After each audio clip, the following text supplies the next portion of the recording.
Live Studio. Subscribe or follow today.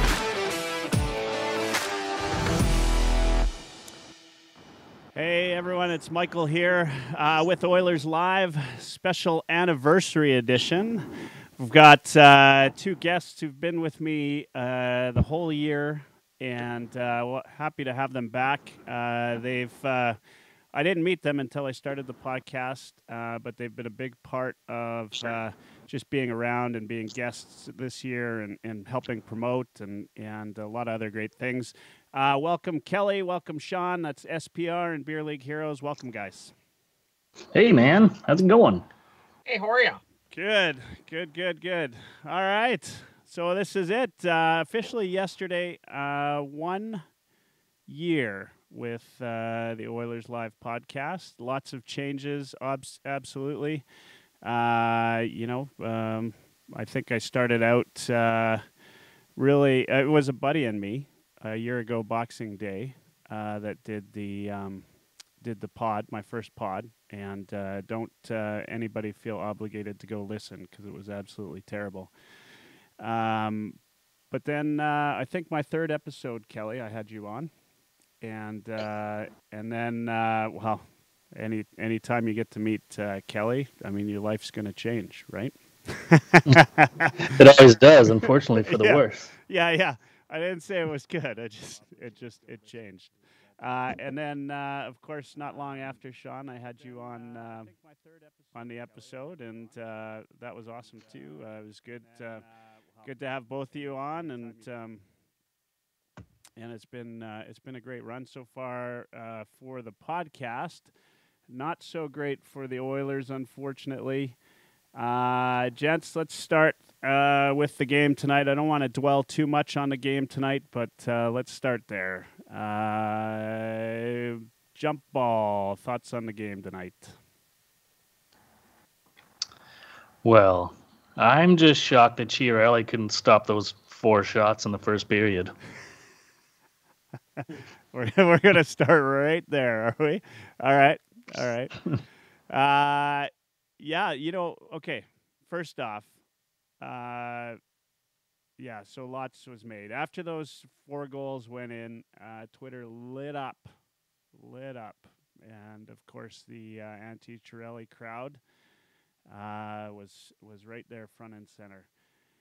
But about 5 minutes worth of hockey there that was kind of maybe shit hockey, so to speak. By the way, that shit was for Ted from Kelowna. And you know who you are. So your thoughts, Sean, on the game? Well, I thought the Oilers played pretty well for the last, about 55 minutes, like Hitch was saying. For the last 2 periods, I thought they played great. Unfortunately, they spotted Vancouver a 4-1 lead, right? I'm sure part of that was Vancouver kind of took their foot off the gas and allowed the Oilers kind of take over the game a bit. But for such an awful start, it did turn out to be a pretty good effort. And unfortunately, we're still on the losing end. But if it carries over to the next game and the Oilers win, well, then it was a good game all in all. We ended up, carrying that momentum over. But if we just lay an egg on Saturday as well then who gives a shit, right? We didn't get anything, any points or anything. So I don't know. It's disappointing. I expected more coming out of the Christmas break and having plenty of time off. And unfortunately, we weren't on the positive end here. But I'm still positive about the team. I still think they can get their shit together here and rally. But next game's a big game. Yeah, that's tough, right? 4 in a row is never going to be easy, no matter what time of year. Sitting in last on the wild card front there against a team that's starting to catch up. And who could believe Vancouver would be even close to a wild card position this time of year? So hats off to them. Pettersson's quite the player.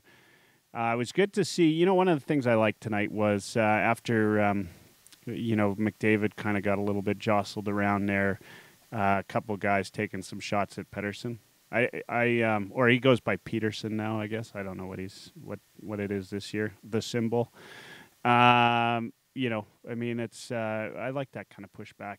And McDavid, man, like some of those chances he had were next level. Sometimes fans are just idiotic, as we all know. I was watching the Oilers live feed on Facebook after, and somebody, I assume they're an Oilers fan, or why would they listen to the interviews, said Mick overrated.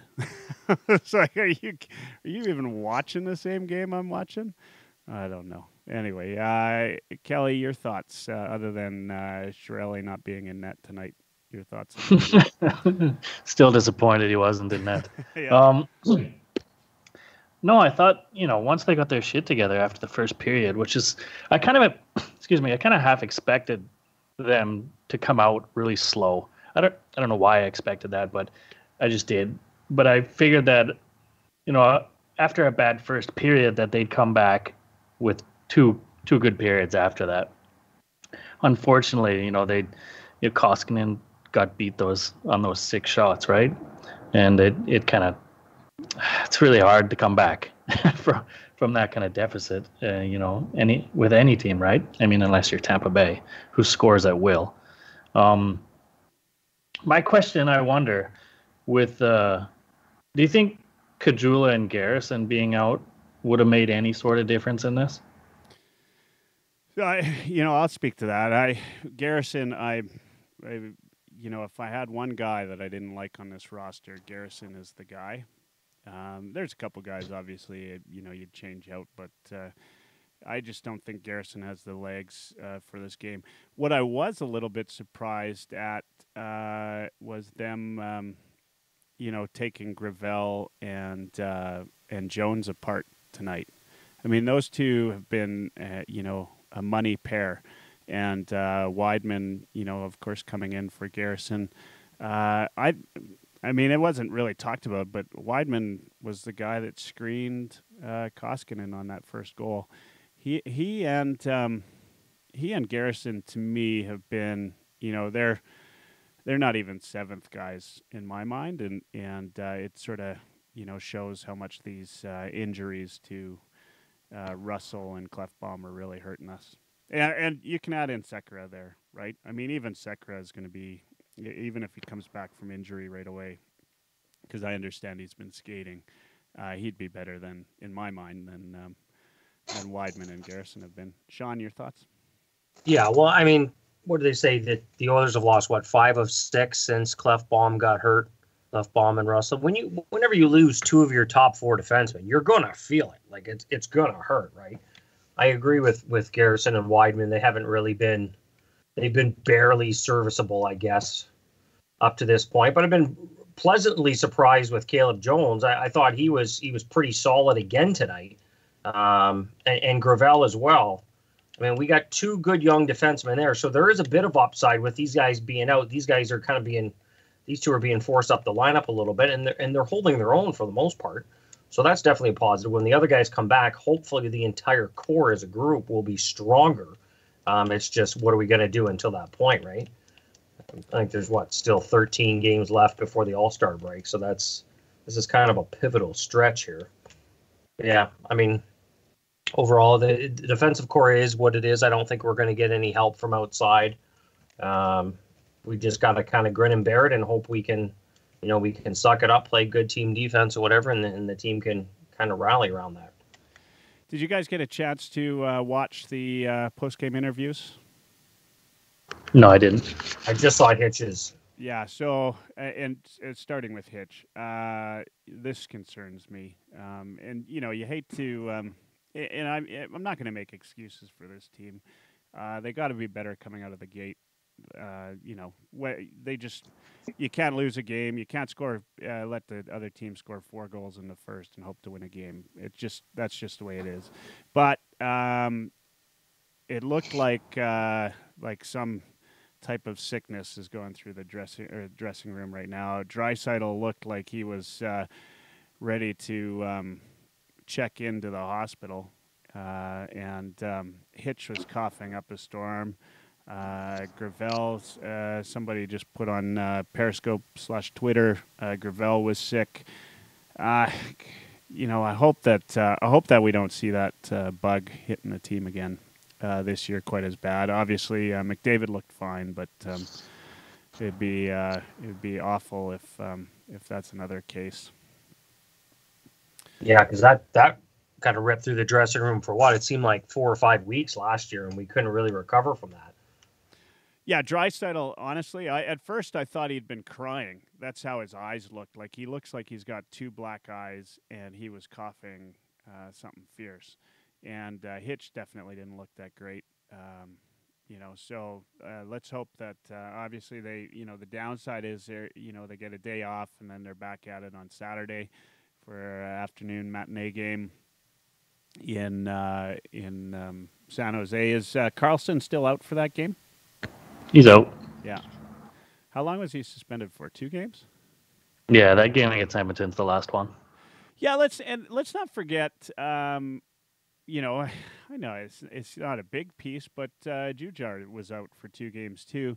I think that in a team that's struggling for to field a second scoring line, to miss out on having a guy that was playing really well in the center spot and a guy with that kind of size, I think that factors in. Anyway, I'm sounding like I'm making excuses. I'm not. Again, they needed to be better first 4 minutes.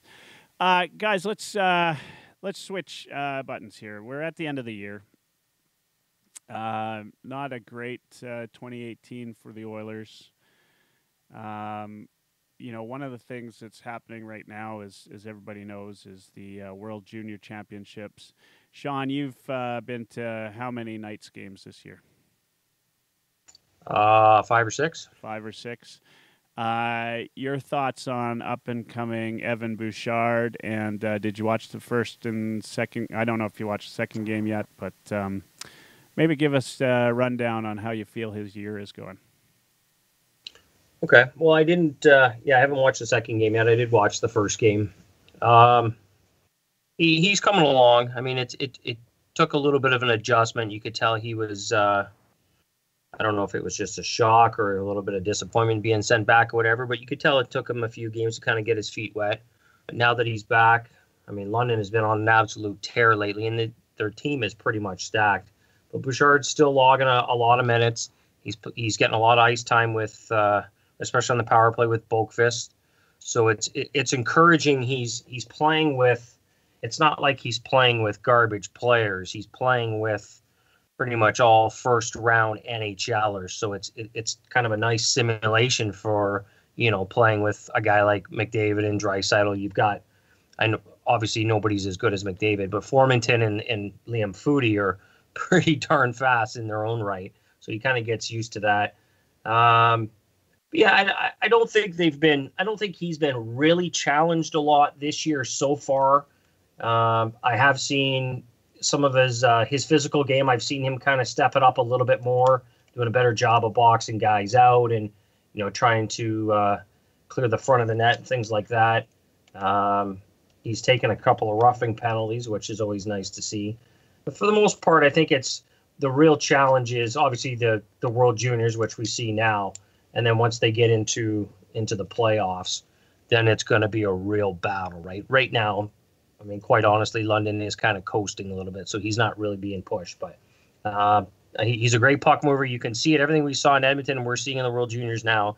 You see it in London all the time. He's got a bright future offensively. Just got to continue to work on cutting down those mistakes defensively, getting a little bit stronger. But the sky's the limit for that kid.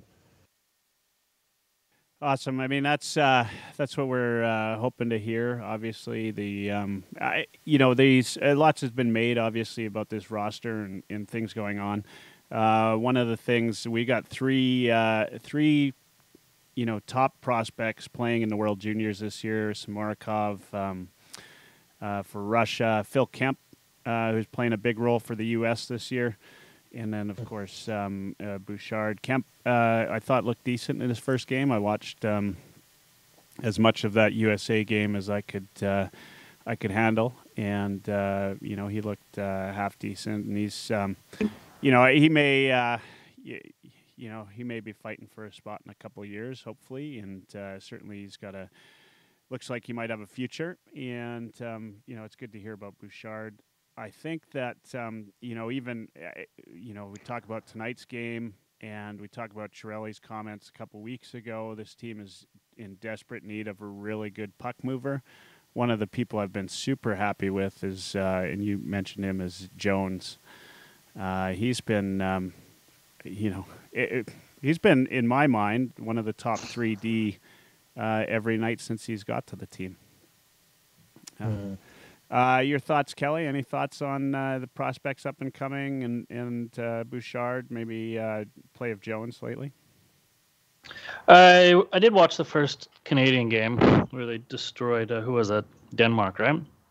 Yeah. And he was okay, solid. He's like, it's hard not to echo what Sean said, but a couple of things that caught my eye was he got caught a couple times up around his own blue line, whether the puck was bobbling or he couldn't make a decision or whatever, but he turned the puck over a few times, just through indecision or whatever. And he doesn't have the skating ability quite yet to, be able to afford himself those kind of mistakes. And he'll definitely pay at the NHL level if that happens. Like we kind of saw tonight with when Larson gave up that 2-on-1. I can't remember when that was, if it was the first or second period or whatever. Kind of things like that. I haven't really been paying too much attention to Kemp and Samorukov, to be honest. The guys in Bakersfield I pay a little more attention to, where Jones was a top pairing D-man down there for sure. He was kind of head and tails ahead of everybody at that level on his team. So Bears seem to struggle a little bit. His skating isn't quite up to that of Jones. And he's actually been getting hit pretty hard, this season. So he's taken a few knocks. I'm not sure if that's wearing him down any or what.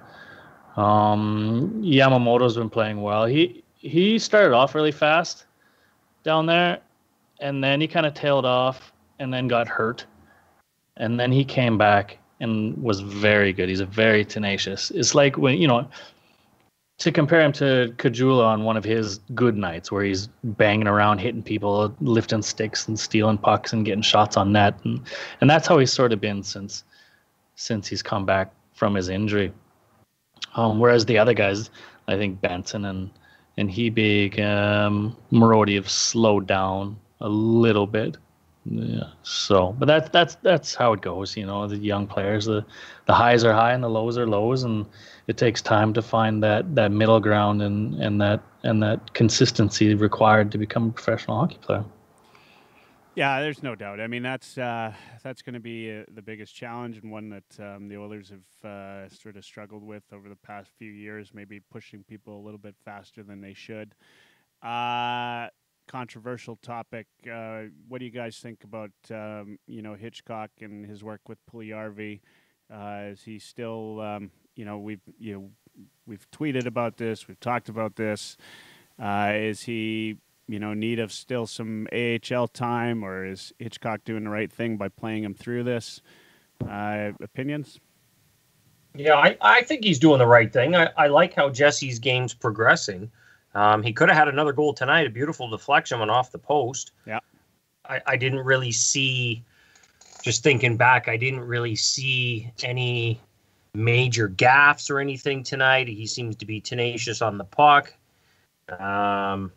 He's not, he's obviously he's still a work in progress. He's still got work to do, but I think it's an encouraging sign. I don't see, him playing at the AHL level. I don't see what that does to help his confidence or help his game at this point. I think the best idea is just to learn under Hitch, under his system, and just get more ice time and get more confidence here. Because if you send him down to the AHL, then sure, he may light it up there, but that still doesn't give him any confidence for the NHL. He's going to come back up, and if he doesn't score for a couple games, all of a sudden he's right back down to zero confidence again, right? Where Hitch just keeps building them up, makes mistakes. He still keeps putting them out there, right? I think that's a lot more beneficial than just getting a bunch of garbage points in the AHL. So I'm happy with it. Yeah, for sure. Yeah, go ahead, Like, Kelly.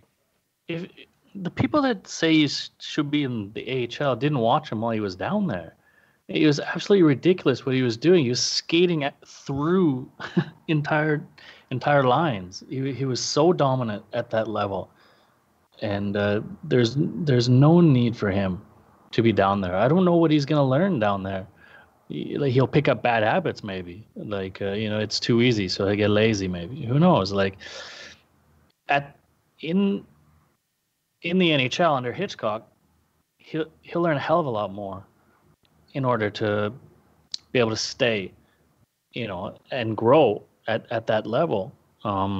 If you noticed, Hitch has had him sort of in the top 6 since he came on, and he shuffles them between the first 3 lines throughout the games, depending on how it's going, right? So he's kind of using them as he sees fit, right? Yeah, it's been an interesting year for Puljujärvi, right? I mean, he's had a ton of ups and downs, but you'd expect that from a kid his age, right? I think that's the word, right? It's just patience. I think I still, we're what 16 games in with Hitch. I think he's as he's proven to be, he's a super smart hockey guy. I think he knows what he's doing. He knows what he sees in practice. To him, and from what we've heard, practice is a lot to do with how he grades his players, right? How they come to practice, how they play every day, not just in game situations, but practice situations. So, I kind of, at least for now, I'm really happy with what he's doing. I feel like we've had more successful minutes than we've had bad minutes as a team since he's been on board. I think you can. He's now still 9-6-1. Yeah, we're on a 4-game losing streak. That's going to happen, and I think at some point you kind of figured maybe they'd go through a little bit of a rebirth with the new coach, and the only thing that I'm hoping he brings to the table is a new power play, something with a little bit more puck movement and faster, a little bit more urgency. But other than that, I mean, it's I trust him when it comes to guys like Puljujärvi, that he's doing the right thing. He's working with this guy. Kelly, I know you subscribe to the Condors TV, right? So you watch a number of games, which is great. So he gives us a bit of a different opinion, and you get to see. It's so easy for us as fans of the Oilers to say, you should bring up Marody. He's got so many assists every game, but these guys know, and they're they're talking to Woodcroft, they're talking to the guys, they know who to bring up, who not to bring up, and unless if we've got that inside scoop, it's really hard for us to look at a couple of stats and say, this guy's ready to be played or this guy's not ready to be played. Interesting comments about Bear. I kind of thought maybe we'd see him at some point over this stretch, but I think Russell is back. Will be back soon. I heard he was coming back after Christmas. Obviously, that's not the case. I don't know what the update is on him. Sekera has been skating. My assumption is he would go play in Bakersfield for at least a couple games. Anybody hear any update on his injury, when he might be back? Well, as far as Russell goes, they said he's either going to be back. It sounds like he's going to be back either the next game or the game after that. That's what Hitch was saying today. Yeah, he had his first full practice. So if he can go again the next practice, then he'll suit up in one of those 2 games. But no, I haven't heard anything about Sekera yet. Have you, Kelly? No, there's a lot of speculation on Twitter from the Oilers media right now about him going to the AHL, because I think the Condors have something like 5 games in the next 10 days or something like that, and so Sekera could go down there and get in a pretty good shift plan for the Condors, and then be ready to come up, in the early to mid-January, right? Yeah, my biggest concern with him, right, is what happened last year. Is he came back, wasn't near the same player, but McClellan expected him to get those same minutes in, I think, and I think Hitch would be somewhat different, or I hope Hitch would be different. And play him the way he should play him. I haven't been. There's some people who've been pretty critical of Nurse. I don't think he's been terrible. I don't think he's ready yet. I mean, if Clefbaum was back, then I'd certainly put Clefbaum top pair with Larson. But I think to come in under that situation and never have played in the NHL, what's he playing? 25 minutes a night. I think he's done all right. I don't know. I don't know what more you can ask from a guy that's. I don't think we've expected him to be top pair this year, so I don't know. Tell me I'm wrong. Maybe I'm wrong. Thoughts I think he's been better offensively. I think he's struggled a little bit defensively with the minutes in that. But I mean, again, what are you expecting, right? He's not our top pair defenseman, so he's doing the best he can. And I don't think Larson's been that great either, to be honest, since Clefbaum went out. I think the two of them, just as a pair, as a unit, they're not as cohesive. So they're kind of, they're both kind of struggling a little bit there. But like Hitchcock said, sometimes when you have that many minutes, it just happens when you're going against the top lines on the other teams. You just happen to be at the scene of the accident a bunch of times. It doesn't necessarily mean it's your fault. It just means you're on the ice the most time. So there's going to be times when you have games like -3 or whatever he was tonight, right? So overall, I don't think he's been terrible either. I think he could be better, but yeah, he's not. There's no doubt. He's not a top pair guy yet. I think he could get there. But we got YEG Oilers fan says Larson isn't a good defender. Feels like Clefbaum's carried him all season long, and now he's getting exposed. Anybody want to take that one? Your thoughts? I mean, I personally am a fan of Larson. My concern with Larson is, he's a defender, right? To me, there's no, as we saw tonight when he, bobbled the puck there for what turned out to be a 2-on-1. Offensively, he's kind of a loss, right? And so, I always feel like a guy that's playing top pair minutes should, because he's on the ice so much, should be a part of the offense, 100%. And Larson's just, in my mind, not that guy. You guys care to comment on that? I mean, a comment first on YEG Oilers fan there on Twitter. He says Clefbaum's carrying him all year.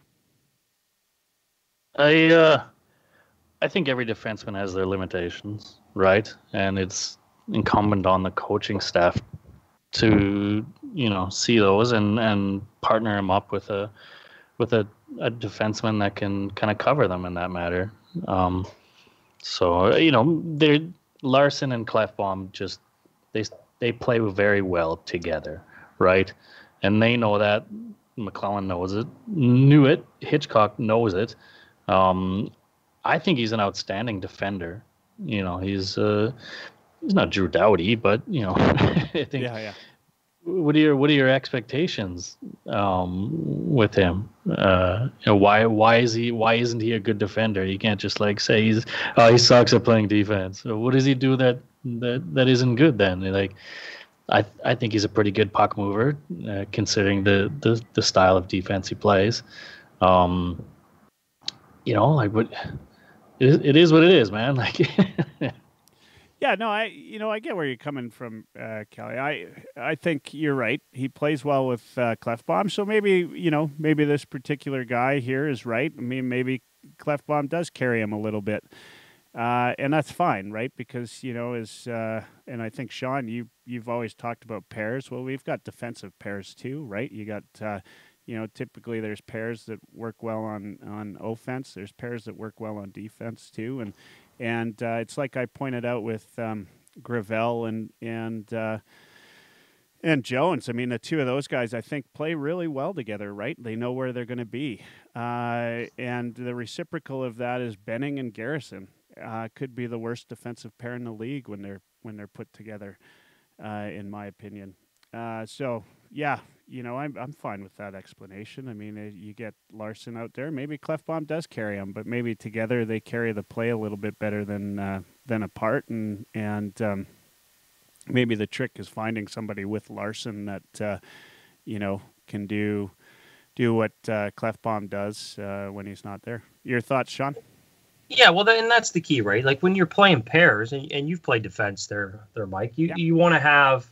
It's all about chemistry, right? And you want to have consistently. When you consistently have the same partner, you kind of read off each other, and you know where the other guy's going to be. And Larson and Clefbaum just seem to have that chemistry. It's the same thing with Erik Karlsson when he played with Mark Mathot all those years. And then when Mathot was gone, he really, really struggled. And it's not because Erik Karlsson's not a good defenseman. It's because now he has to adjust to a different partner. He's so used to having somebody else. And it's just everybody plays the game different, right? And you just certain skill sets match up better with other skill sets. And even Karlsson in San Jose struggled a bit as well this year. So I agree with Kelly. I mean, Larson is a tough defenseman. He's a tough guy to play against. Yes, he is limited. He doesn't have a lot of offense to give. Yes, he does have the occasional brain fart or whatever. But, I mean, Oiler fans, we're very critical, and we like to eat our own. And, especially when we lose, we point out the faults in all our players. When we're winning, we don't really say anything. But when we're losing, then we're quick to point the finger. I think if you compare Larson to other similar players on other teams around the league, shutdown defensemen, I think you would find that he kind of holds his own compared to those other guys. So I'm not going to bash on Larson because I think he's a strong defenseman. He's the exact kind of tough SOB you want in the playoffs. Somebody that's tough to play against every night and can give you those minutes. So yeah, that's kind of how I feel. Yeah, I absolutely. He's such a, and the one thing that I always think about before I go bashing a player is you listen to other players' comments about playing certain guys, and everybody that talks about Larson talks about how tough he is and how hard he is to play against. He's not a big Chris Pronger looking defenseman, but he's mean, and that's kind of the commentary that I've heard from any other player in the league that's played against him. So I'm fine. I'm fine with Larson playing top pair minutes. I wish he was a little bit more offensive. It is what it is, but he's not. I think we're in desperate need of some guys that can move the puck. I was a little concerned tonight, and Kelly, even you, I think you tweeted about it. Like, what's Nurse doing carrying the puck when you got McDavid on the ice? Like, just, pass it on to him. I'd like to see Nurse maybe look for that pass, 50% of the time at least, and be a little bit less transparent, right? When he's got the puck kind of on our blue line that he's going for the skate. And it's probably a lot like watching me play, pretty one-dimensional. and it'd be nice to see him maybe look for the pass. I hate to bring them up, but part of the Flames' success this year has been that pass, that stretch pass to their players. And you can't tell me we don't have players that aren't there and able to take a stretch pass like that. We've got one that could take it all night long and does. In fact, so I'd love to see that. Break out a little bit. That's not really Hitch's game, though, I guess. So maybe I'm asking too much. Guys, let's change subject for a bit, and we're going into how many games till the All-Star break? 10, 13 games, was 13. it? 13 games. Yeah. Oilers, what's the need right now, do you think? We've got Russell coming back. Clefbaum's not back till February, if I'm not mistaken. Sekera, let's say February. what's our need right now? Do you guys see Chiarelli making any moves in the near future? Go ahead, Kelly. Well, there's obviously needs, right? I would say the need is on defense. Well, actually, the need is on health. Yeah. Yeah. I think we're looking at a different story. If Sekera is in the lineup, if Russell's in the lineup, if Clefbaum's in the lineup, Chase on he got a knock on his foot today. How long is he out for now? That's a top 6 winger. X-rays came back negative. Yeah, so you got that. He's gonna wear a boot. There. Yeah. Wear a boot until the weekend or whatever, till the matinee game. Yeah. We'll see. But just roster wise, they need help on defense. I'm not overly concerned about the forwards. Right, they can mix and match as they go. They still have 3, top 30 centers, 3 of the top, So the wingers, they can mix and match in there. I like the way they're playing. If they play with a little more tenacity and a little more purpose, like they did, like more or less in the second period today, there's no reason that they can't be successful. But if they get the goaltending, that will help. But a defenseman, preferably. I don't know how they go about that with the injuries they have at hand, though, right? Yeah. See, it's funny. I actually disagree completely. I think they have enough. Like you said, I think they have enough guys on defense. They got to get healthy. So Russell coming back is a big thing, and they got to get at least one of their 2 guys in the top 4.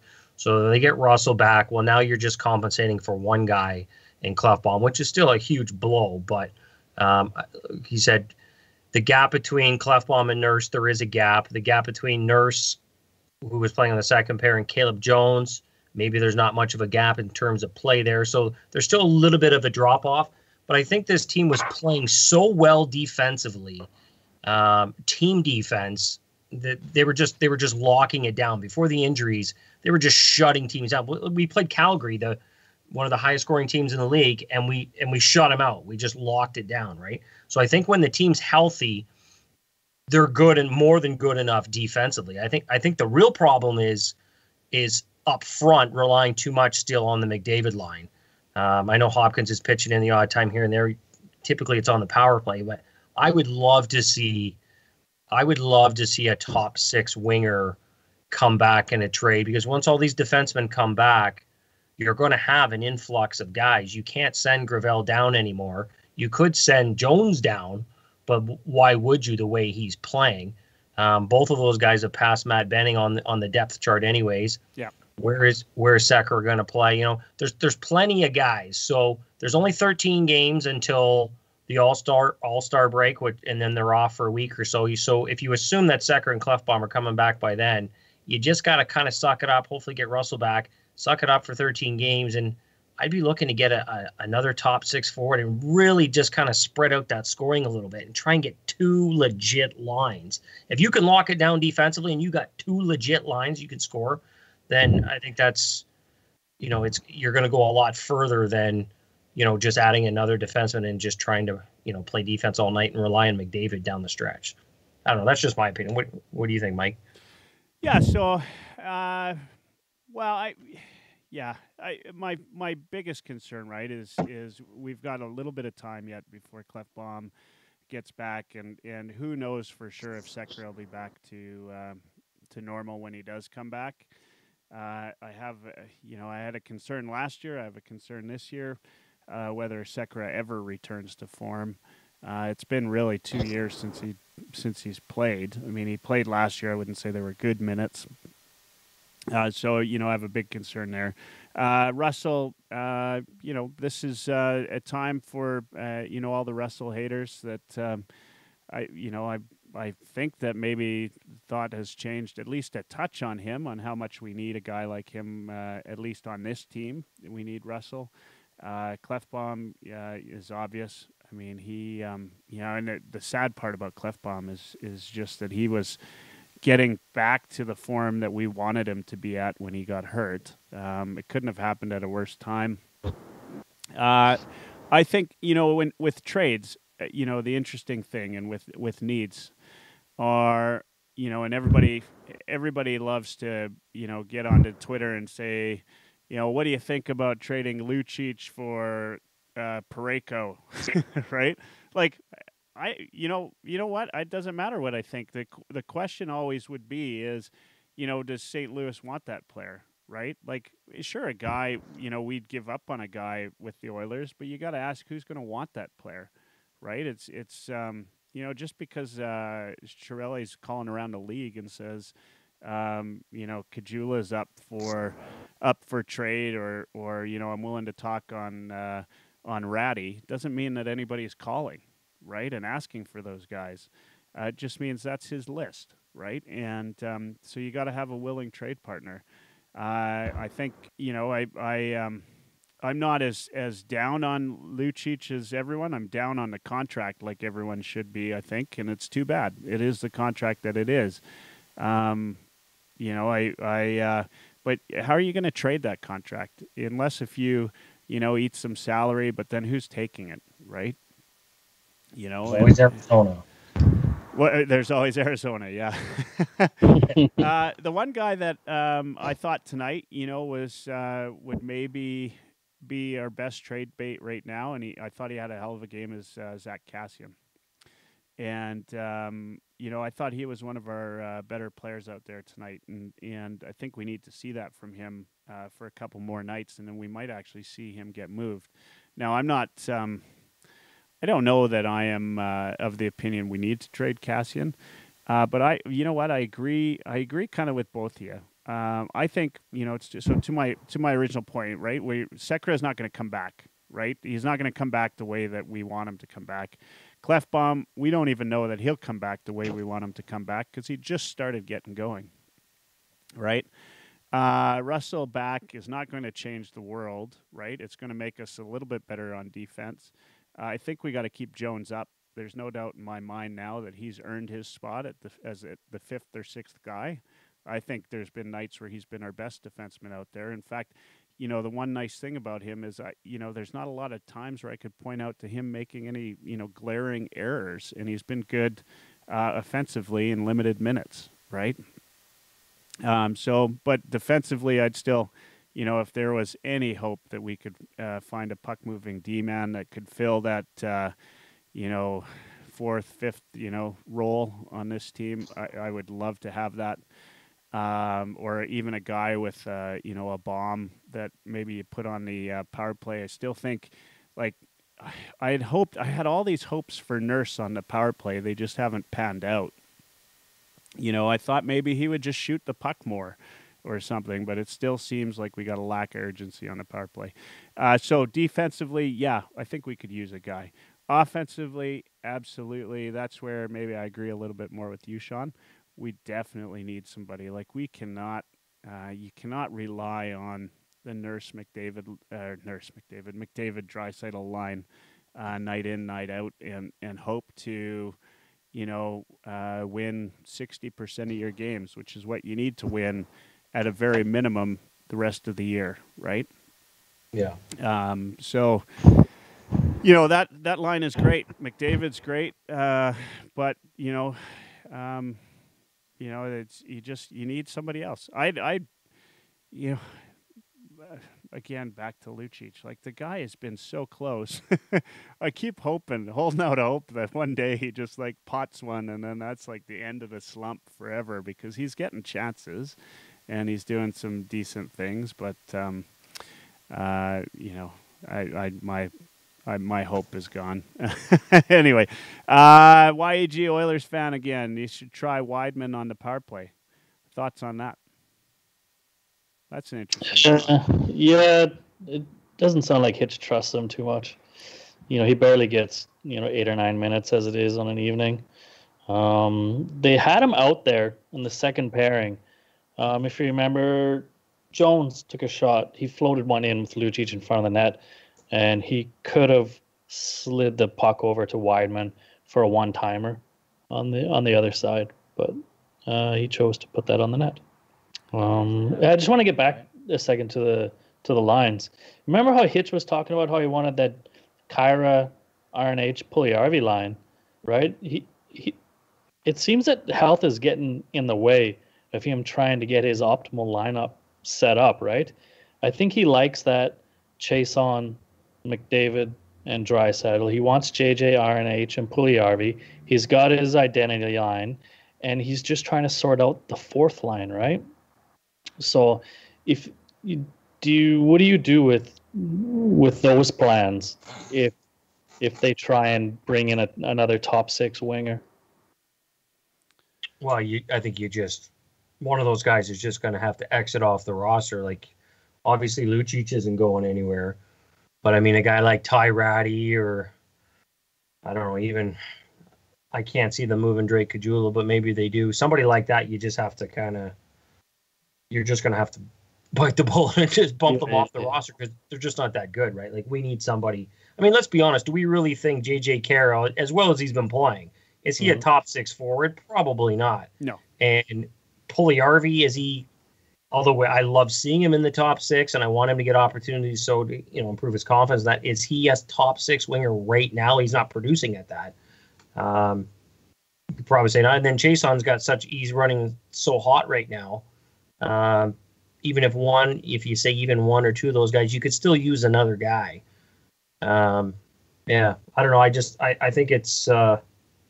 I think the Oilers they're really handcuffed until they need a shooter. They need a guy that's just a pure shooter on the power play, just pure shooter in general. When you need somebody with a good one-timer up front, somebody that just shoots first and asks questions later. Everybody wants to pass, and we get cute sometimes. I wish we could just find that guy, like a Jeff Skinner or whatever, that could come in and just be a trigger man for. We have three great centers. We need a trigger man to fucking bury them. Yeah, those guys are kind of tough to come by, right? Unless you want to take a chance on someone in the AHL that's firing on all cylinders. Like a guy like Brandon Peary, he lights up the AHL, and then in spurts he comes up to the NHL and scores 2 or 3 goals in a week, and then he's sent back down because the coaches hate how he plays the rest of his game, right? Yeah. So it's one of those things like how much are you willing to mortgage just to get that top six, that specialist in the top six, right? Mm-hmm. So it's tough, like because with Lucic that money, it really ties things up. But I think he's gone in the summertime unless Jim Rutherford's super desperate to get some muscle in there to try and counteract Tom Wilson in the Metro, but his money goes down. He's not getting paid as much after this year. So any team whose owner, doesn't want to pay the players that much, but doesn't mind the cap hit, they'd be happy to take a guy like Lucic and maybe a couple second rounders. So that's kind of. What do you guys think about this? So, we always talk about this Lucic contract. It's always about the contract. But does he play any role whatsoever in protecting McDavid? I mean, do we risk that? I mean, look at tonight, right? Like McDavid, got super frustrated. Granted, Lucic wasn't there, but you know what? I mean, the guy hits like a monster. And he is a bit of a monster, right? And if he's playing fourth line, right, I'm fine with that, right? If he's, third or fourth line, which is where Hitch, has him. He doesn't, thankfully, Hitch hasn't put him out in the final 2-3 minutes of a game in hopes that he's going to break his slump, right? Mm-hmm. Is there any value to keeping a guy like that? And people get roasted for saying this all the time because it's Lucic, right? And everybody wants to look at the contract. But is there any value to having him with McDavid on the same team? I mean, do you really want to? And there you go. Right away, YEG says $6 million for a guy who just hits and protects McDavid. No, but where do you put him? Right? I think. My feeling is he's more to this team than just he's not a $6 million player. Everybody knows that, right? Neither is Neil, close to $6 million player in Calgary, right? But there's a lot of guys in the league like that. You got to find a spot for them, though, and I don't think there's any harm keeping him on the team as a guy that and who knows how he'd be, if we ever make the playoffs, which seems, hopefully they get out of this slump. But your guys' thoughts on that? I mean, is there any value to keeping him? The way I see it is he keeps the other team pretty honest. He's a good forechecker, and he's not like, he kind of tenderizes the defense up a little bit when he gets the chance. From my understanding, he's just lost that internal drive to go to the net. Like he spends a lot of time on the perimeter and a lot of time battling along the boards, but he doesn't go to the net anymore. Like he doesn't drive to it with the puck. Maybe he's lost a step speed wise, but he's still a powerful player. But maybe he's lost the trust of his teammates, right? He doesn't, that happened like before he came in, when the Oilers had guys like Hendricks and Greiva and all these guys that were willing to stand up for their teammates but stopped, because they didn't feel the feeling was reciprocal, right? So it's tough to say. I think he's got some value in the bottom six, but unfortunately his contract is limiting the team. Yeah, I mean he brings leadership to the team, which, I mean, some people will say, well, that doesn't matter, you can find other leaders, and maybe that's true. I've always been a big Lucic guy, and it kind of disheartens me to see him. He's basically fallen off a cliff, and he's pretty much reduced to a fourth line plug. Like his hands are awful. And he just some of the decisions he makes, mind you, he's had a better year as far as cutting down the turnovers this year, except for tonight. Yeah. But I mean, overall, is there any value in him having him out there and protecting McDavid? I don't know how much of that really plays a factor anymore. Yeah, he does soften up the defense and that, but could we not find somebody else to do that, or could we not ask Cassian to do that a little bit more? I don't know. It's sad. He just turned 30. Like, it's not like he's over the hill, and he's in good shape. He's got hands of stone now, and it's just a mental block. Like, it's ridiculous. But the thing is, the Oilers are stuck. Like, you were talking about moving him. Sure, it's not a huge payout for the owner money wise, but as far as the cap hit goes, it's still a large cap hit, and I know the cap's going up. Now, if the Oilers couldn't trade him, for example, let's say they did, a lot of people are saying, well, why don't we just buy him out? Well, if you buy him out after this year, it's still too much. Like, the cap hits 3.6, 5.6, 4.1, and 5.6 the next 4 years.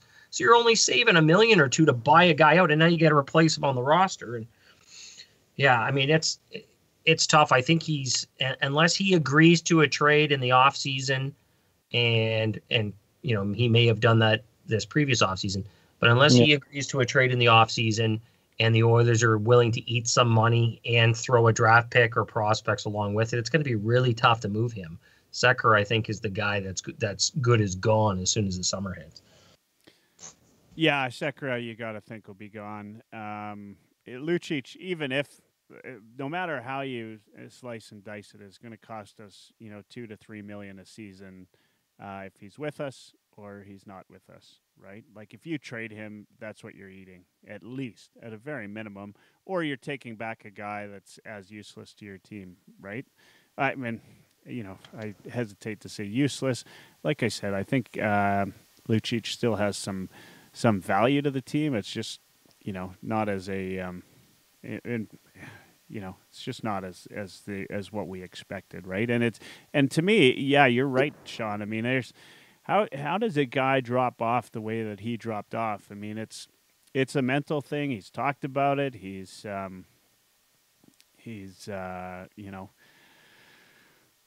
he's not scored in however many games. We can. Sorry, I'm laughing because Sport Major's finally tuned in and he's chirping us. Of course, he's a Caps fan. Now that they've finally won their Stanley Cup, I've got to hear from him all the time. He's saying missed first Edmonton game of the season. Same old, same old. How's that 97-29 pairing doing for winning games? And Lucic ever out after practice. Welcome, Marcus, to the listening mix. And yes, well, same old, same old. I'm not down on Lucic or Lucic, Draisaitl, and McDavid playing together. Not anymore, but I would love to see Draisaitl carry his own line. But seeing those two together, I'm never. I mean, that's good. I also think that Nuge should be able to carry his own line too. So somebody's got to pull up for that second line. Sorry, that was kind of a little bit off topic. Marcus got me off topic there. What do you guys think about sitting Lucic for a couple games? That's something that's not been done. Yeah. I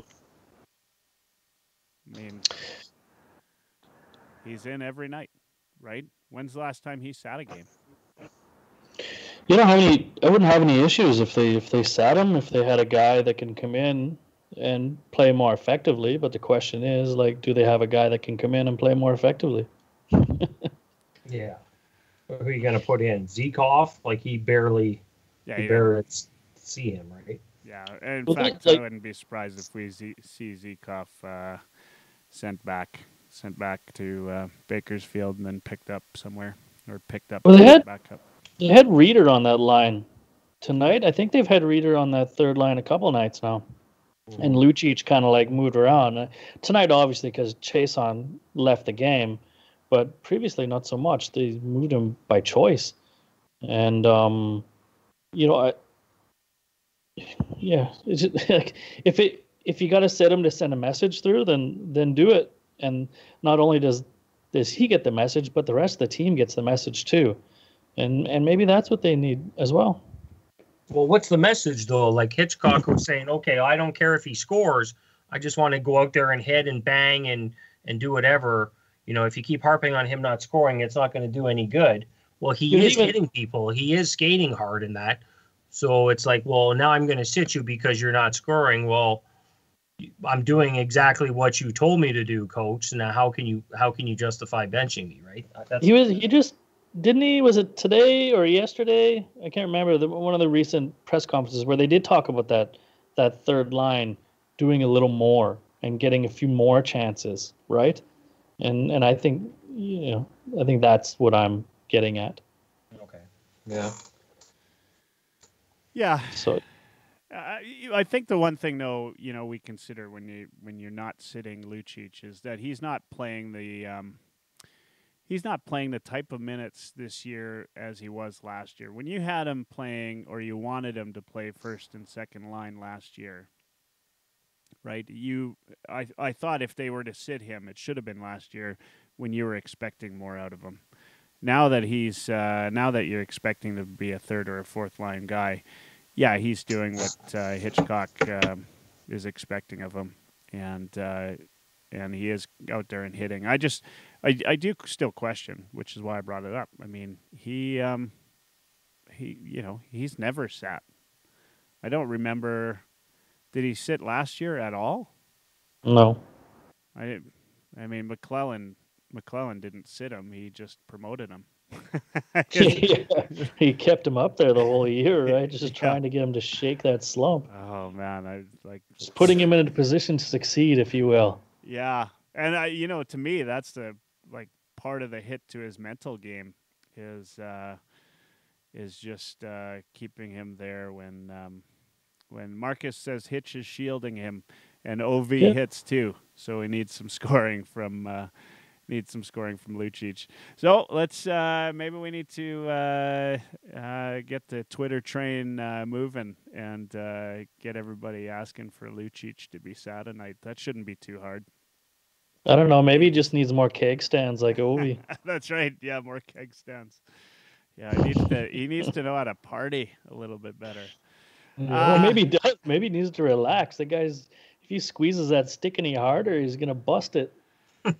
Yeah, he's I haven't been. It's like you said, Sean. Like it's not like he's been giving the puck up a lot this year. Not like last year. Like he's been better. It's just he's not the same player. Obviously, I don't know. I'm tired of talking about Lucic.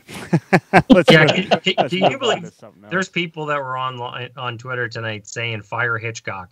Some guy, fire Hitchcock. I'm done. Season's over. Fire Hitchcock. You imagine jumping off already? He's only been there how long? Yeah. And now people want to fire. Honeymoon is over. Someone says fire Hitchcock. Like what the fuck? Talk about fickle fans. Like holy shit. Yeah. How many games do they pay for? I know. I don't want to get into that. tier 1, tier 2 fans, we don't need to have that conversation tonight. Bring back Lowe. Yeah, bring back Lowe. Maybe get him as a guest on the pod. Guys, let's first off, if anybody cares to, you can call in tonight. It is the anniversary episode. I've got as my guests Kelly from Beer League Heroes. You can find him on Twitter at Beer League Hero. That's HEROE on Twitter. And, of course, you can find his website at beerleagueheroes.com. And then I've got Sean, SPR, as we call him. Sean, is your website back up? Yeah, it never went down. Oh, well, look at that. See, I knew that because I was there practically every day. But for the rest of the people that didn't know, you can find Sean at theoilnight.ca and at theoilnight on Twitter. And that's KNIGHT, the Oil Night. And as in the London Knights? Yeah, as in the London Knights. So Sean is, and for those of you that don't know, Sean's a regular at London Knights games. So he's watching one of our very own big prospects, Evan Bouchard, many a night. And in fact, was lucky enough to get an interview with him earlier this year. And are you going to be able to do a follow-up, by the way? Yeah, I should be able to. I just want to touch on one thing real quick, if I could, just to piggyback off of that. As far as the Knights go, so there's a lot of talk here in London of the Knights loading up here for the playoff run, and it sounds like Niagara has already done that. There's a trade. Jack Studnicka and Matt Broussard are going to go from Oshawa to Niagara. It sounds like it's a done deal, and London's looking to find the biggest names they can to bring here. And there's a lot of talk that Ryan McLeod might come to London, which would be kind of nice. We'd have 2 Edmonton Oilers prospects playing here. So that's something to keep an eye out for. There's a trade freeze in the OHL. I think it's lifted. I think it's January 3rd or January 4th or something. So anyway, something to keep in mind. It's possible the Oilers or the Knights could pick up Ryan McLeod in the next couple weeks. So that'd be exciting. That would be very exciting. And maybe a chance for the 2 of them to build up some chemistry. Marcus says the Oshawa deal is done? ? Not quite. Is what it's officially officially done, I think. All right. Something was on my brain that I totally forgot now. Sorry. I know what I was going to say. You're talking about Studnicka. Just for all you Chiarelli haters out there, that's who Boston picked up because of the Chiarelli. That's who Boston picked up, right? Because of the compensation for the Oilers hiring Chiarelli. Right. Yeah. So that's, which I love that type of commentary. We could have had Barzell commentary. That's probably shoulda, woulda. Yeah. Yeah. That's probably my favorite. Right? Yeah, because I know that everybody else would have done the same thing if they had the chance. Anyway, I don't know why I brought that up, because if anything, you'll just hear more about it. Well, maybe like Sean can speak to that because there were question marks about Barzal in that year about his character and stuff like that, and Sean just wrote a post at his website called Scouting Basics, where he kind of goes over what scouts look for in certain players and what he looks for. Hey, who's the host here, Kelly? Damn it. All right, let me. I co-hosted there for a second. Yeah. Let me tell you guys about a post that Sean wrote about called Scouting Basics. Maybe you can talk about that a little bit, Sean. Why? Sorry, what happened? Where was I? I blacked out for a second. Yeah. All right, let's hear about it. Sorry to interrupt, Sean. I know that Kelly's after my job now. Just give me a chance to pour another drink. Yeah. Pour another drink, and then I actually did. I was on your website and just looking at that. I haven't read it yet, so maybe you can give us an outline and then talk a little bit about that Barzal.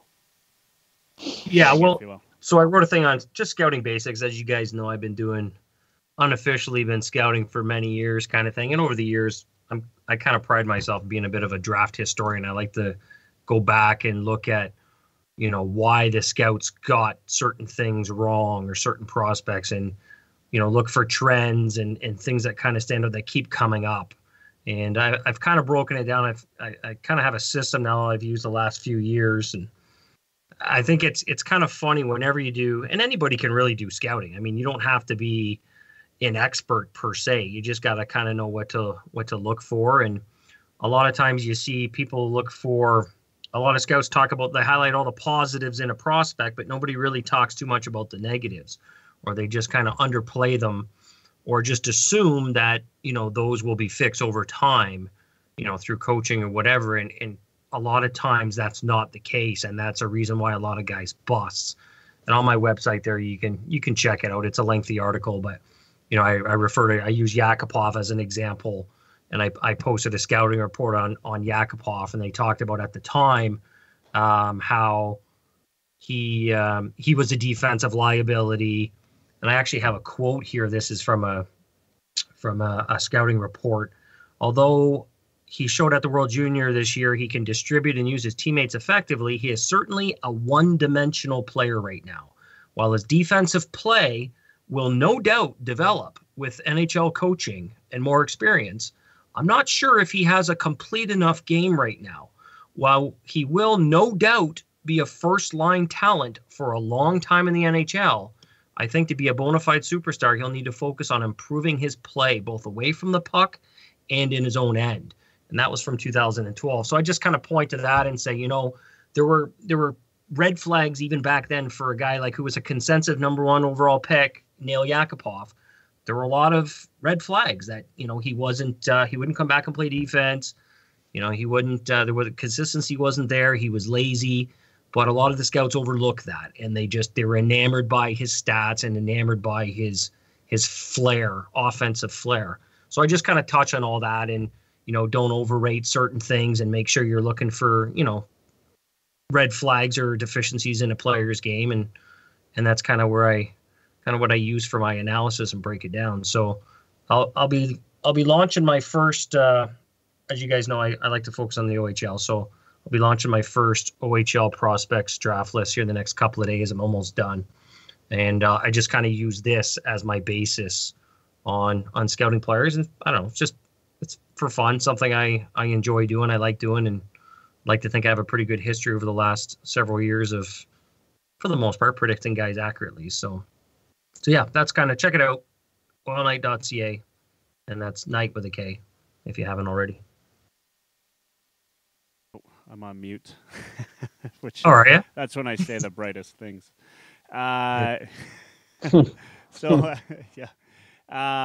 For those that are watching on Twitter, Periscope, or YouTube, or Facebook Live, or wherever they're watching, your website's on the split screen right now. And so the latest article by Sean is Scouting Basics, which is what we were just talking about.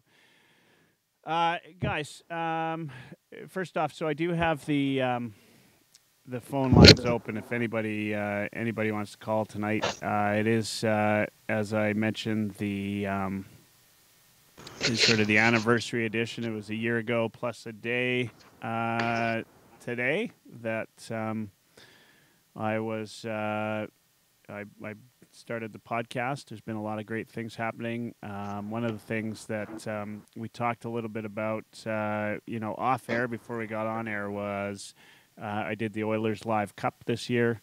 And so just want to put a little plug. So get ready, April 9th, the Battle of Alberta, the final game of the season. There will be an Oilerslive Cup Calgary edition. So probably end of January, I'm going to start registration for that. And the likelihood is at this point that I'm going to choose as the charity this time something to support autism, but adults with autism.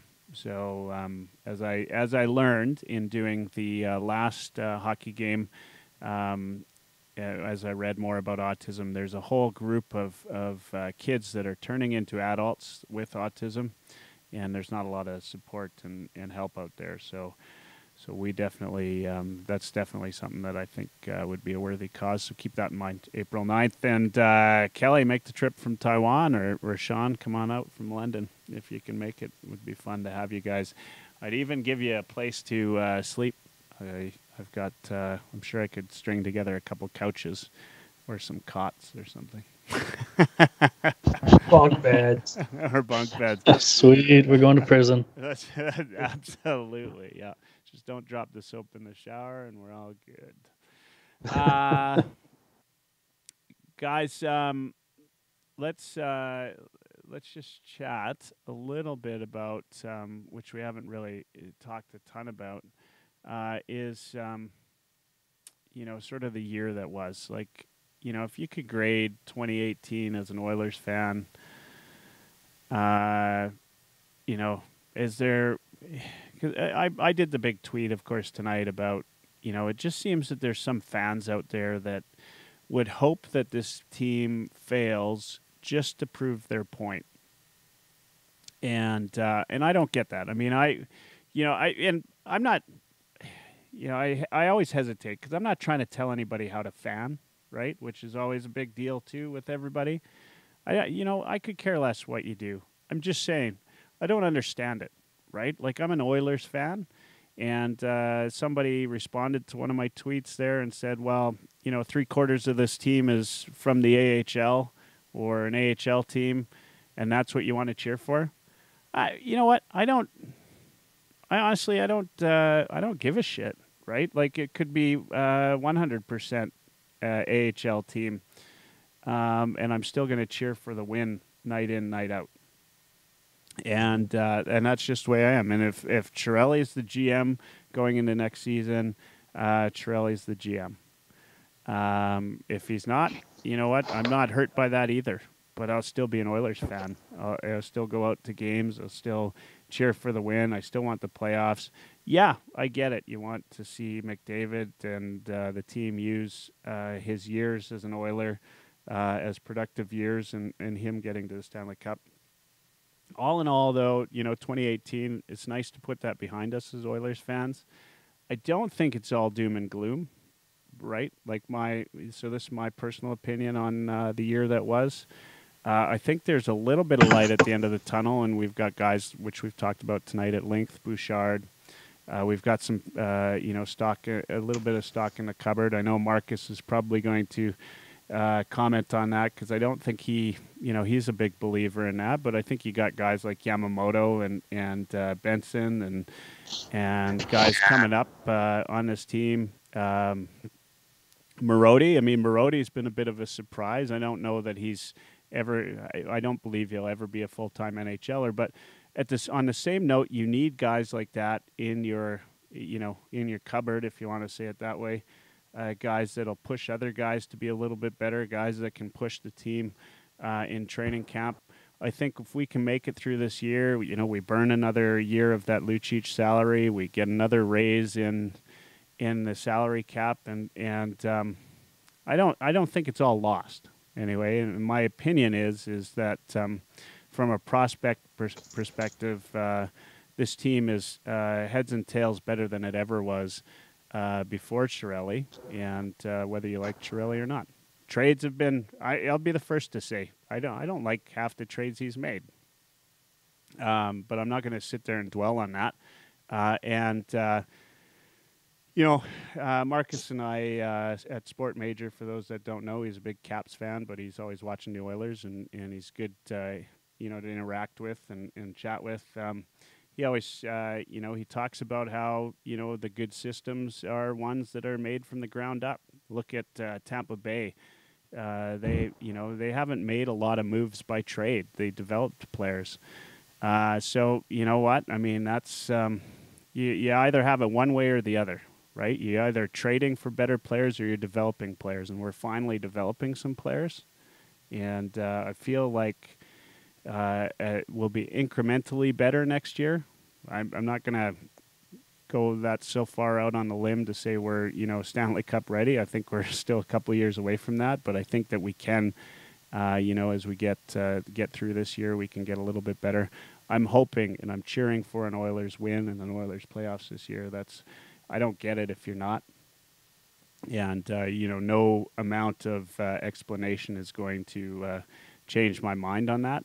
I'm not, I know, I'm not going to sit here and defend Chiarelli. In fact, I wouldn't be upset if he was gone, to be fair. I think we could, and if you kept Gretzky on the scouting, I'd be happy with that. But it is what it is. I'm happy to be out at 28, and I'm looking forward to a good 2019. Who wants to go first? Talk about the year that was. Go ahead, Kelly. Ooh. Wow. Yeah, that was nice. We're gonna go on the fan rant. Yeah. That's my fan rant. Reminisce about sweet memories of 2018. Yeah. Yeah. Well, that's what we want, right? I mean, like, what is it? I mean, we're going into 2019 now. Is this team? That's the big thing, right? And the big thing that everybody discusses right now is it as bad as everybody thinks it is? Are we incrementally better next year? What's your thoughts? I think it just takes time. Sometimes things don't work out, and that's just life, right? We all make choices that we wish we wouldn't have had. Now, when hindsight's 2020, there's just some people they just don't get it. Right? They just want things right away, and they want it now. And when it doesn't work out, then they it's okay. They voice their concern, but I'm more along your lines of thinking when it comes to the fanning. I was too young during the dynasty days, so I didn't really get to experience any of that. I came out loving hockey probably right after the 1990 Cup, so I got to watch those Oilers a little more close up. So I've never really been used to watching like mega stars with Edmonton, right? Yeah. So I'm fine with like a lunch pail gang going forward. The only thing that I ask is that there's effort and some goals, right? That's if they win, I'm happy as could be, and if they lose, I'm looking forward to the next game.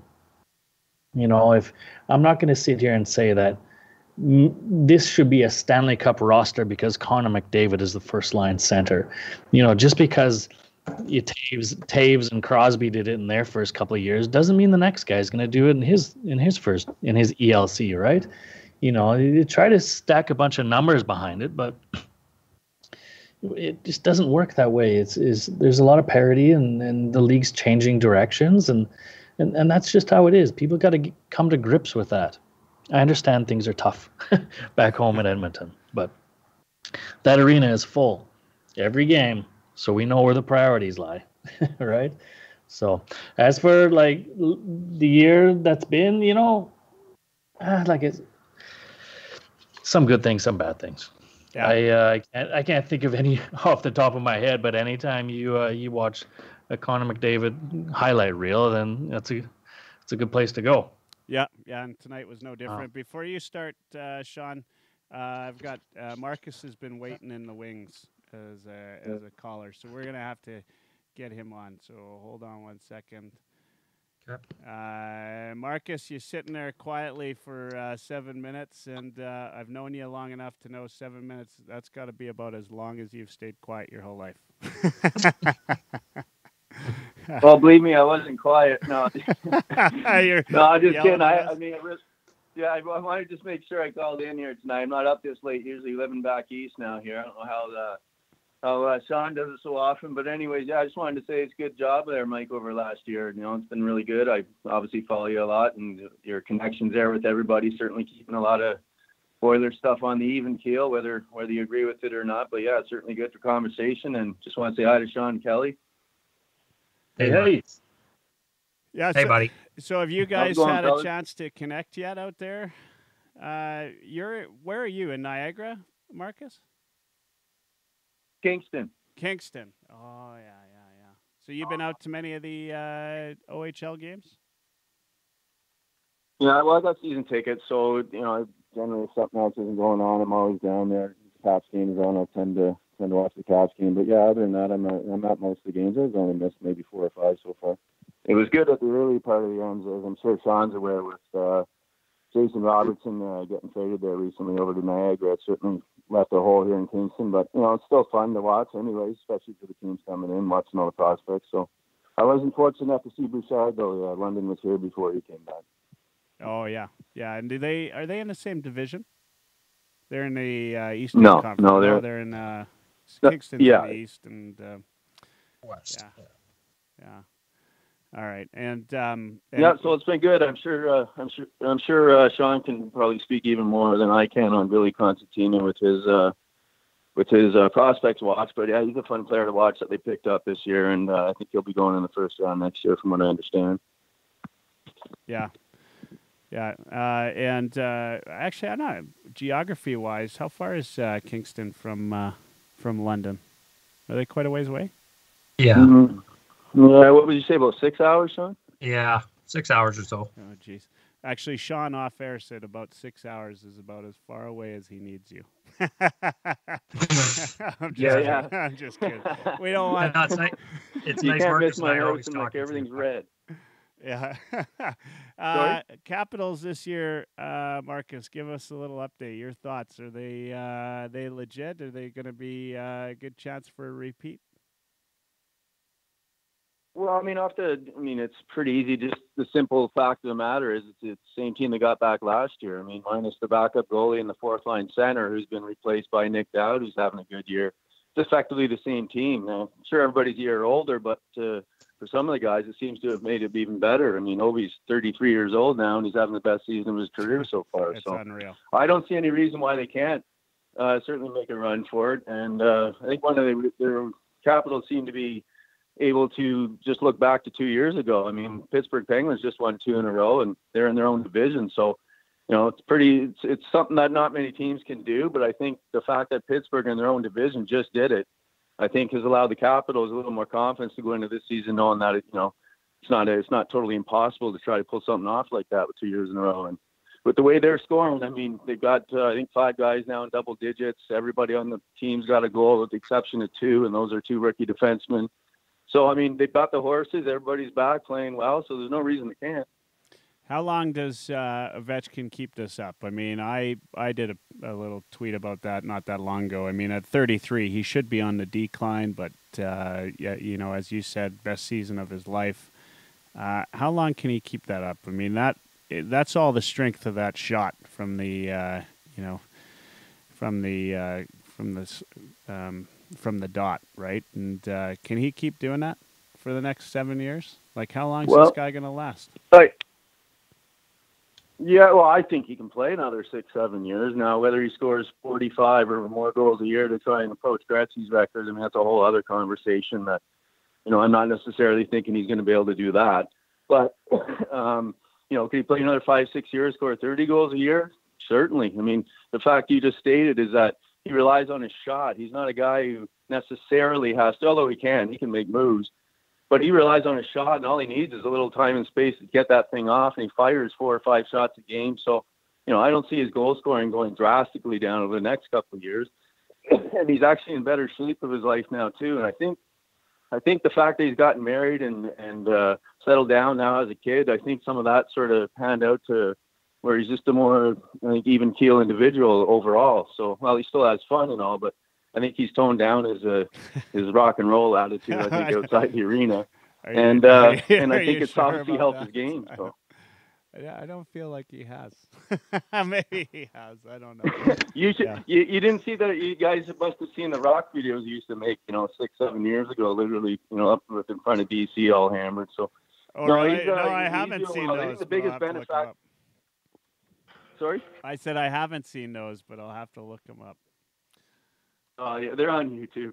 Yeah, I think the biggest factor with I can see right now the Capitals, why they continue to and will continue to go deep this year, is simply their depth, right? I mean, I don't think I don't think anybody debates that. But what that depth comes from is someone like Tom Wilson being able to play on the first line. Now that didn't start until about 20 games into last year when they finally went to that. For years we've been wondering when they would finally do that. And it wasn't until Wilson started proving he could stay on the ice without taking super penalties that they finally let him do it. And when he started getting some goals, a little confidence came, stopped fighting, minus a couple of hits that I didn't like. But outside of that, the fact he plays in the first line, it bumps everybody down. You know what I'm getting at? It's not, you're not trying to, like when you have an injury and somebody comes in and you move somebody up in the lineup, it doesn't necessarily mean you're getting stronger at that higher end of the line. So when Tom Wilson comes in and moves people down, and you have TJ Oshie playing on the third line, it's just a depth issue. And that's the biggest thing I see with the Oilers is just simply depth. They obviously have high-end talent. They just don't have the depth. Yeah. Yeah, it's hard to disagree with that. They definitely need some scoring depth. There's no doubt there. Before we let you go, Marcus, thanks for listening this year. Thanks for being on the pod when you were. It's been a good year. I hope at some point in this ride as a podcaster we get to see a Washington Oilers final, and then we can chirp each other. We're a little ways away from that, but that'd be ideal. Jeez. Obi's going to have to play another 20 years in there or something. By the time. All right, you're done here. All right, boys. Have a good night. Yeah, you too. Thanks, Marcus. Yeah. Okay, Joe. Good job. You know what? I've got a band caller function on this call screener, but I didn't use it. I did not use it. You're lucky. Sean, we were chatting about you there, or you were about to give us sort of the year in review, but I didn't want to let Marcus sit there for too long. So fire away. Cool. Fire up? Yeah, fire it up. Fire away. Well, no, it's funny. It kind of actually ties into what Marcus was saying. For me this year, even going into this year, it was I kind of had the opinion where if we make the playoffs, great. If we don't, it's not the end of the world. I think 2018-19 for me is kind of the year where we bridged the gap. There was a lot of talk. I know last year people saying the cupboard was bare. We didn't really have any prospects. And, guys like Kelly and myself are trying to tell everybody, well, we do. They're all playing in the CHL and they're just getting to Bakersfield now. And you got to give these guys time, like Chiarelli and his staff, whoever actually made the picks. They're building up. They're stockpiling a lot of draft picks. They're fixing the leftorium. They're building it up in Bakersfield like it's coming. They're laying the groundwork. It's on its way, but you just gotta be patient, right? And it's hard to ask Oilers fans to be patient, but like Marcus says, with Washington, they have so many homegrown players that have kind of come up through the system. And Jacob Vrana, I'm surprised he didn't mention him. Jacob Vrana is having a great year this year for Washington, and he's another guy that's just one of those homegrown guys. They just let him, they just kind of ease him into the lineup and let him grow with the team and whatever. And they're highly successful. They got a lot of guys like that, Kuznetsov and Backstrom and all these guys. And that's what the Oilers need to do. If you want to sustain long-term success and growth, you have to build. I'm a firm believer in you have to build from within. And you have to do it with, strong drafts and building the pipeline. And for years, especially when Chiarelli got to Edmonton, it just wasn't there, right? So it's taken years for them to do that. But we're starting to reap dividends now. We're seeing Caleb Jones having an impact. And last year, Bear came in and contributed a little bit. And next year, we're going to have Bouchard is going to be on the team. And there's guys like Maximoff are tearing up the OHL. Safin's doing great in the Quebec League. Philip Berglund's doing great over in Sweden. We got all these guys now. They're all building up. But it takes time. So last year we didn't have any prospects at all. And, and we got all these no movement clauses and all these guys we can't even move. Now this year, we've got guys that are on the cusp, and guys like Sekera and Russell, for example, their contracts are now movable this summer. And perhaps Lucic is a guy that's going to get moved as well. So if I look ahead to next season, I expect a guy like Sekera to be off the books. You said the salary cap's going to go up. That's great. We get Sekera off there. Hopefully we can, maybe eat a million or two and get rid of Lucic as well. And kind of get some of these young guys, get them in there and every year have guys on ELCs now moving forward because of the good drafts. Now we can kind of just build for the future. But this year is a struggle. This is the year where we had to kind of bridge the gap and try and kind of just make it through, and hopefully we could get in the playoffs, at least, and, give the fans something to cheer for and, just keep that optimism going. But it's going to be a tough year. I said it right from the beginning. It is a tough year so far. We're probably going to be scratching for a playoff spot right down to the final day, but the future is really bright. I'm not negative. I'm not down because I know, again, being a big prospect guy, I know who we have coming. I see all these guys that are coming, and the Pittsburghs that have the Gunsels and the Shearys and Rusts and all that, and Washington with all their guys. That's how you sustain long-term success. And the Oilers have built that. It's now, it was in the infant stage as soon as Chiarelli got there, and now guys are on the cusp. It's there. So I believe in the future of this team. Whether Chiarelli's around in the summer or not, it doesn't really matter at this point. Whoever comes in or whoever takes over is going to have a lot to work with. They're certainly going to have a whole hell of a lot more to work with than what Chiarelli had when he first came in. The defense is much better. The leftorium's fixed. Bakersfield, just everything is so much better than when he came in. So I don't think he's damaged this organization as much as people think or people lead you to believe. I think he's done a lot of good. But again, we needed to bridge the gap. This was the year to do it. And, I'm without getting too excited. I mean, the future's there. You can see it. The pipeline has now been built. This year might suck. It's good. There's going to be a little bit more growing pains, but we're almost there. Just got to suck it up and hang in there and, be thankful and be happy if we get a playoff spot. That's pretty much all I have to say.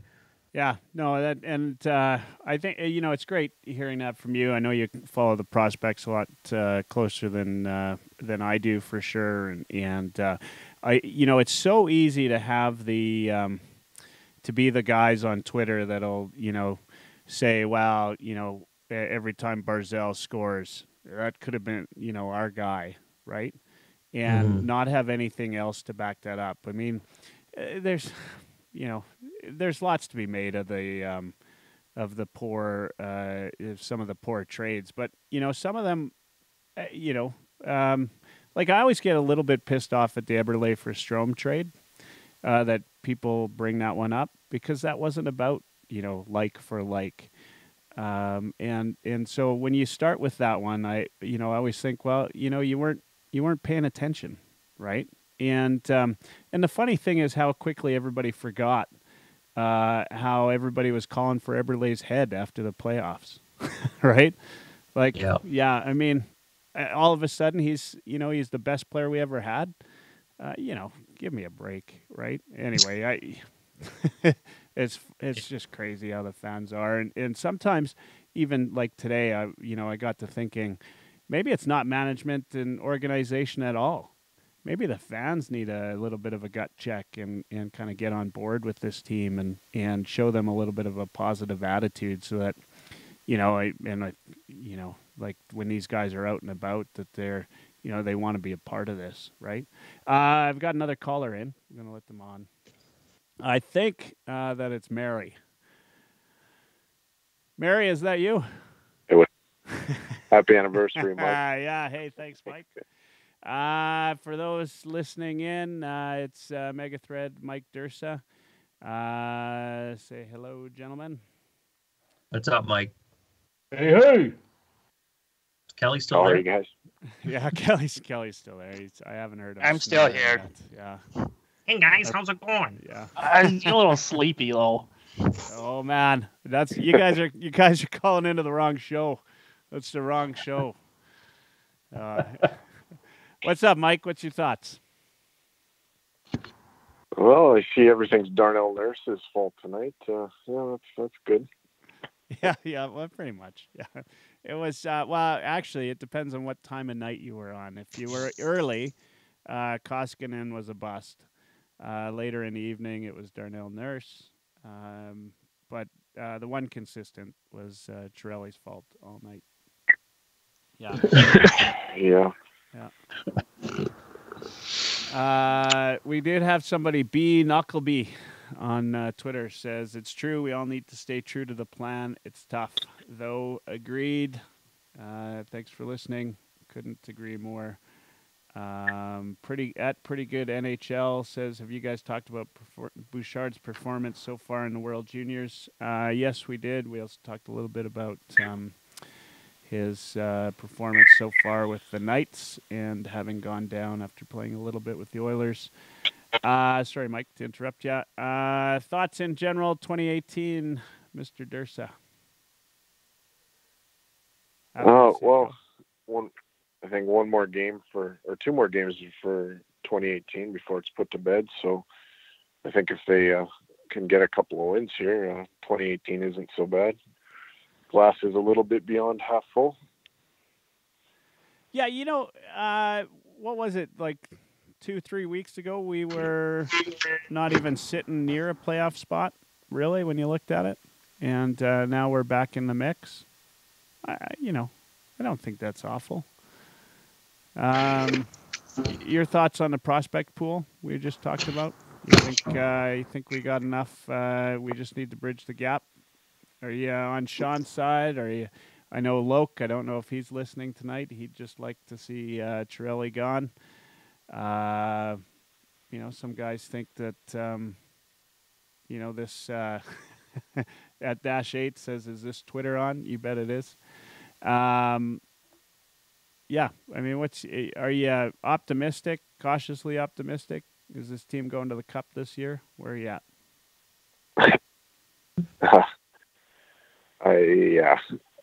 Unless Miracle Max from the Princess Bride steps up, I don't see us as a Cup team. But I think we can. I think we can get into the mix and be a playoff team come April. Need things to go right and to try to survive this cleft bottom injury close to 500 if they can, and then make a charge.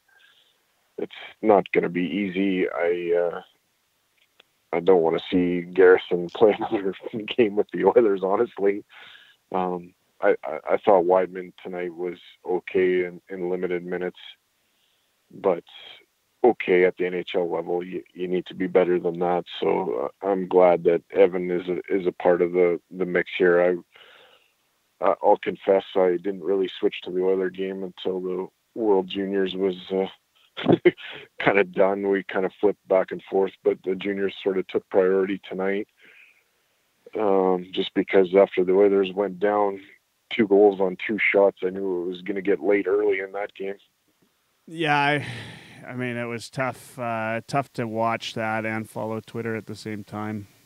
That's for sure. Okay, you're probably the only one of the 3 of us that watched the Canada game tonight.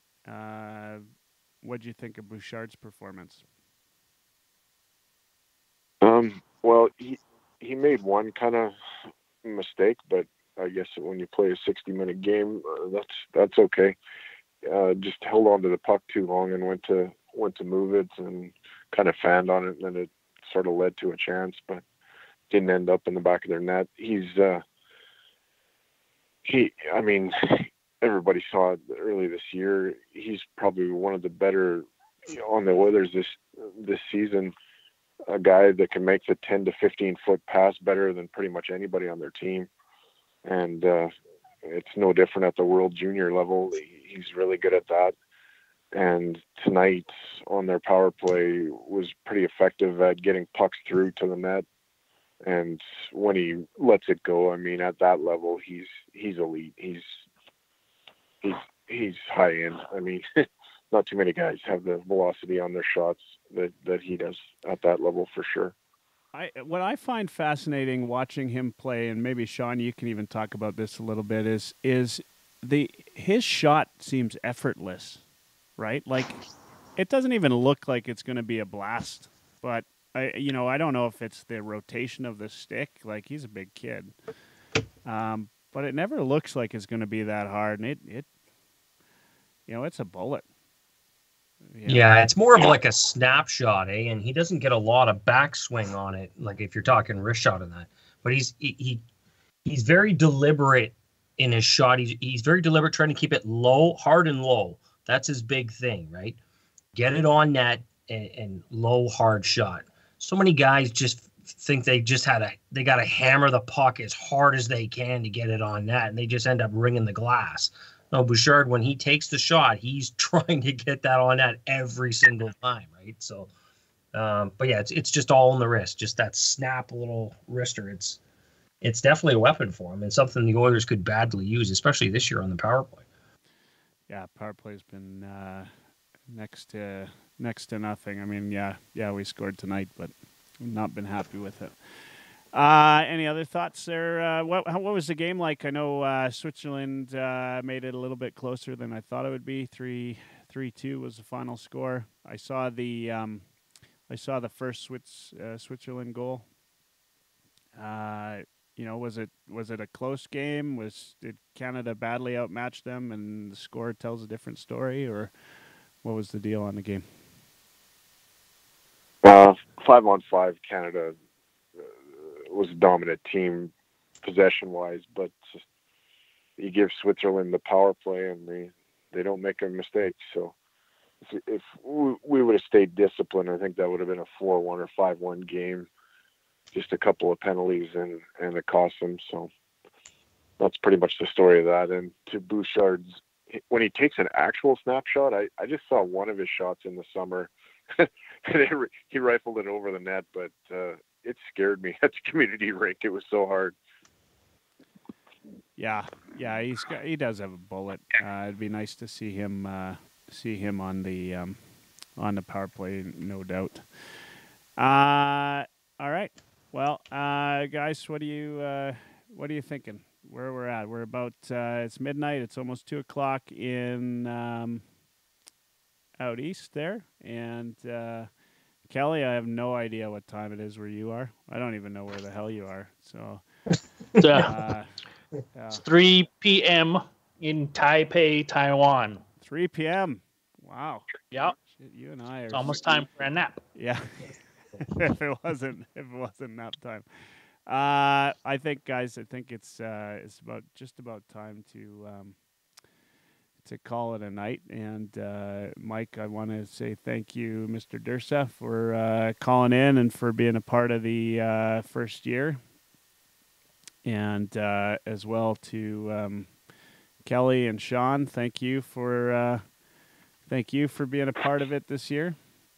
It's been amazing and it's been a super fun season. Despite the Oilers' woes, I've had tons of fun.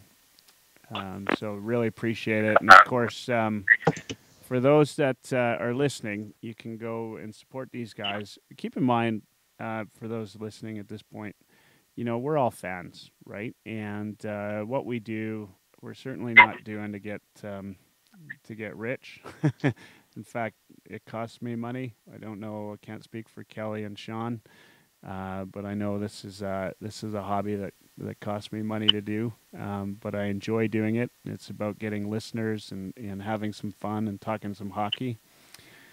And also, it's been a good year for the sole fact that I got to meet the three of you and Marcus, and I had Jack Michaels on and Strudwick on, and had McCurdy and Staples on this year. It's been a pretty phenomenal year. One that